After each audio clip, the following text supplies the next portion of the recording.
Hello student. तो अब हम आज आपको most important relation reflexive symmetric और ट्रांजिटिव बता रहे हैं। तो देखो, a relation R in a set A is called reflexive. Reflexive कब कहेंगे? जब ए बिलोंग्स टू क्या होगा? R. For every A belongs to A. ये आर का मतलब आपको पता है ना कि रिलेशन में होगा। आर मतलब ये रिलेशन।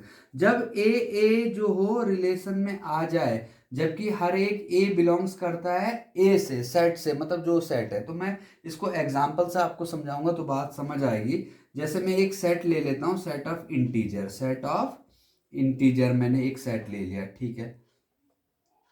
इंटीजर्स का सेट ले लिया तो आपको पता है इंटीजर का सेट क्या होगा? माइनस के नंबर और यहाँ 0 1 2 3, ये आपका सेट ऑफ इंटीजर बन गया, ठीक है। अब मैंने लिख दिया x माइनस, रिलेशन क्या लिख दिया मैंने? X Y such that x minus Y is an integer. Okay, इससे ही आपको मैं समझा दूंगा इस रिलेशन को। ओके, तो इसने बोला कि एक रिफ्लेक्सिव कब होगा? जब ए बिलोंग्स टू आर होगा। तो मतलब ए या एक्स की बात हो रही तो एक्स एक्स।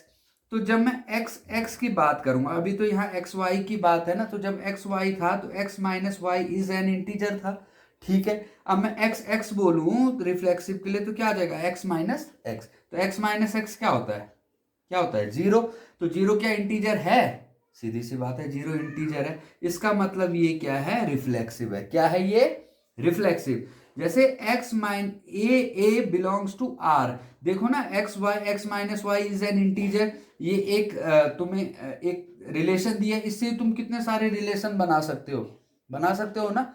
तो सीधी सी बात है, इसमें ये बोल रहा है कि रिफ्लेक्सिव कब होगा? जब X X belongs to R होगा। तो एक्स एक्स, जब मैंने वाई की जगह भी एक्स रख दिया तो एक्स माइनस एक्स क्या हो गया? जीरो हो गया ना। जीरो एक इंटीजर है, तो इसका मतलब ये क्या है? रिफ्लेक्सिव है। बात समझ आ गई? जब ए बिलोंग्स टू आ जाए रिलेशन में, और ए क्या होना चाहिए? ए होना चाहिए सेट में।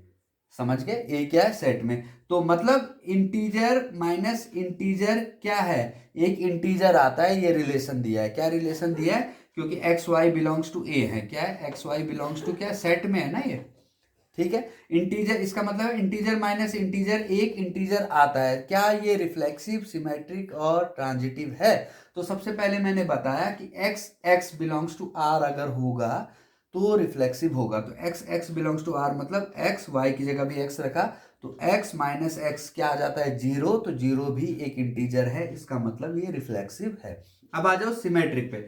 सिमेट्रिक क्या होता है? अगर A1 A2 बिलोंग्स टू आ जाए रिलेशन में, A1 A2 रिलेशन में आए, तो A2 और A1 भी अगर इंप्लाइज क्या करे? रिलेशन में आ जाए, तो वो सिमेट्रिक होता है। मतलब मैं बोलूं कि x माइनस वाई, अगर एक x माइनस वाई एक इंटीजर आए, ठीक है, और अगर y माइनस एक्स भी एक इंटीजर आए तो ये सिमेट्रिक होगा।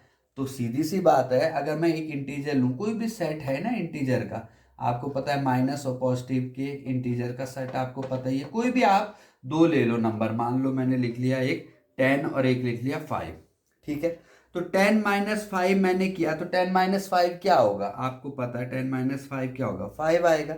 और वैसे ही मैंने 5 माइनस 10 किया तो क्या आएगा? माइनस 5। तो है तो दोनों ही इंटीजर ना, यानी कि दो इंटीजर का डिफरेंस हर समय इंटीजर ही आएगा। जब मैंने x माइनस वाई किया तो 5 आया, तो y माइनस एक्स माइनस 5 आ जाएगा, लेकिन रहेगा तो इंटीजर ही ना। तो इसका मतलब ये रिलेशन जो है रिफ्लेक्स सिमेट्रिक भी है। तो मतलब इस एग्जांपल को देखा हमने, ये रिफ्लेक्सिव भी आ गया और सिमेट्रिक भी आ गया। बात आपको समझ आ रही है? रिफ्लेक्सिव क्या होता है? जब ए या एक्स एक्स बिलोंग्स टू क्या हो जाए? रिलेशन में आ जाए। सिमेट्रिक क्या होगा? कि अगर X Y belongs to R है ना, तो ये इंप्लाइज करना चाहिए वाई एक्स बिलोंग्स टू भी होना चाहिए आर। तो ये कौन सा रिलेशन होता है? सिमेट्रिक।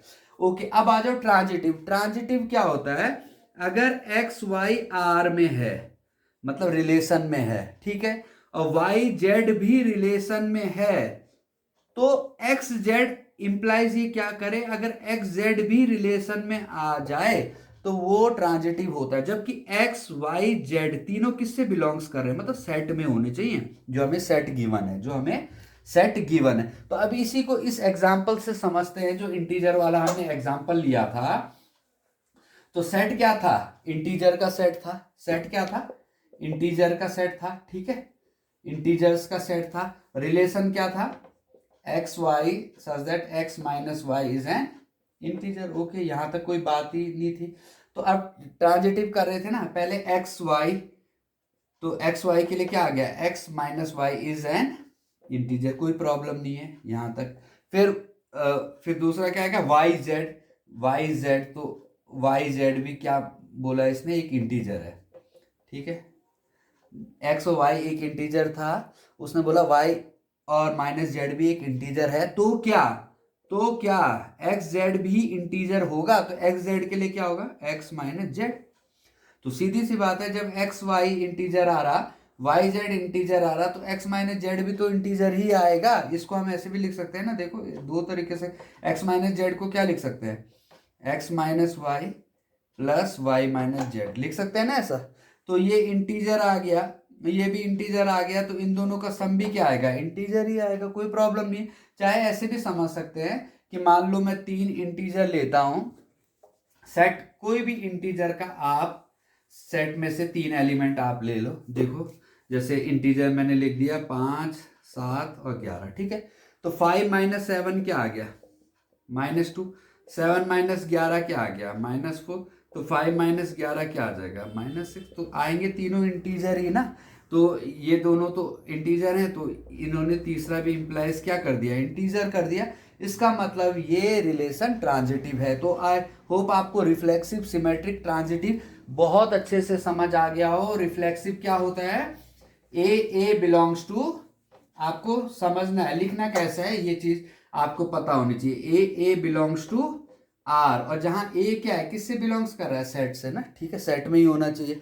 इसके बाद सिमेट्रिक क्या होगा, A B belongs to R, implies क्या करे, बी ए बिलोंग्स टू भी क्या हो, आर, दैट इज कौन सा, सिमेट्रिक। और ट्रांजिटिव था A B belongs to R, B C belongs to R, और then A C belongs to R. तो ये कौन सा रिलेशन होता है, ट्रांजिटिव। तो इसके कई हम एग्जाम्पल इनके देख सकते हैं जो रिफ्लेक्सिव हो। जैसे मैं बोल दूं X and Y work at same place, work at same place. तो सीधी सी बात है, अगर मैं इसको रिफ्लेक्सिव देखूंगा तो एक्स एंड एक्स, एक्स ना, तो एक्स और एक्स तो सेम ही प्लेस में वर्क करेगा भाई, एक ही व्यक्ति है दोनों, तो सेम ही प्लेस, रिफ्लेक्सिव। अगर एक्स एंड सिमेट्रिक की बात करूं, अगर एक्स और वाई सेम प्लेस में काम कर रहे हैं तो वाई और एक्स भी तो सेम प्लेस में ही काम करेंगे, सिमेट्रिक भी हो गया। अब मैं ट्रांजिटिव की बात करूं तो एक्स और वाई अगर सेम प्लेस में वर्क कर रहे हैं, वाई और जेड अगर सेम प्लेस में वर्क कर रहे हैं, तो एक्स और जेड भी सेम प्लेस में ही वर्क करेंगे, तो ये ट्रांजिटिव भी हो जाएगा। ऐसे मैं एग्जांपल